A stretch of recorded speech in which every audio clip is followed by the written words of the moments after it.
네, 박지영 기자, 김길수가 언제 서울구치소로 이송됐습니까?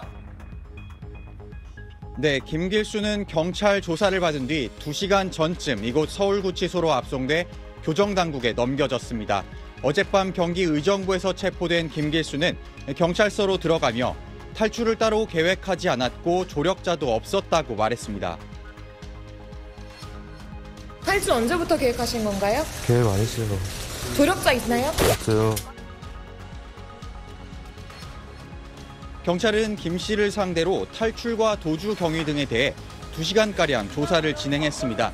김 씨가 성폭력과 뺑소니 등 전과가 있는 만큼 도주 과정에서 다른 범죄를 저질렀는지도 조사 대상이었는데 현재까지 확인된 추가 범행은 없는 걸로 파악됐습니다. 앞서 김길수는 어젯밤 9시 24분 경기 의정부의 길거리에서 검거됐는데요. 김 씨는 공중전화를 이용해서 도주 당일인 지난 4일 처음 찾아갔던 지인에게 다시 연락했다가 경찰에 덜미를 잡혔습니다.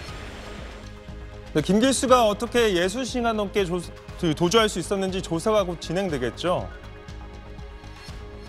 네, 앞으로 경찰은 김길수의 도주 경위와 과정을 집중적으로 들여다볼 계획입니다.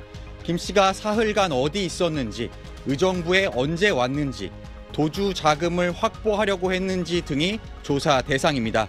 도주 과정에서 조력자 역할을 한 걸로 알려진 지인과 가족에 대한 조사도 이뤄질 걸로 보입니다.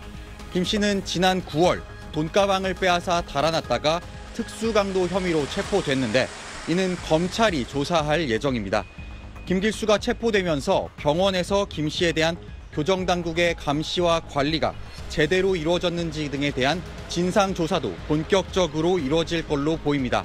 지금까지 서울구치소에서 SBS 박재현입니다. 김길수는 지난 4일 오전 6시 반 화장실을 가겠다는 핑계를 대고 입원했던 병원을 탈출했습니다. 교정당국의 소홀한 감시 속에 도주극은 시작했습니다. 김 씨는 1시간 20분쯤 뒤 병원이 있는 경기 안양에서 직선거리로 약 40km 떨어진 경기 의정부에 나타납니다. 하지만 교정 직원이 경찰에 신고한 시각은 도주한 지 50분이 지난 오전 7시 20분. 김 씨가 탄 택시는 이미 안양을 한참 벗어난 때였습니다. 난항은 계속됐습니다.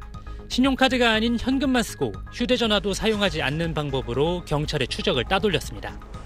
탈출 당일 김 씨는 경기 양주에서 다시 서울로 들어왔지만 정작 교정당국과 경찰은 경기 북부에 집중하고 있었고 이후 경찰은 서울 고속버스 터미널을 중심으로 인력을 총동원해 행방을 쫓았지만 결국 김 씨가 체포된 곳은 다시 의정부였습니다.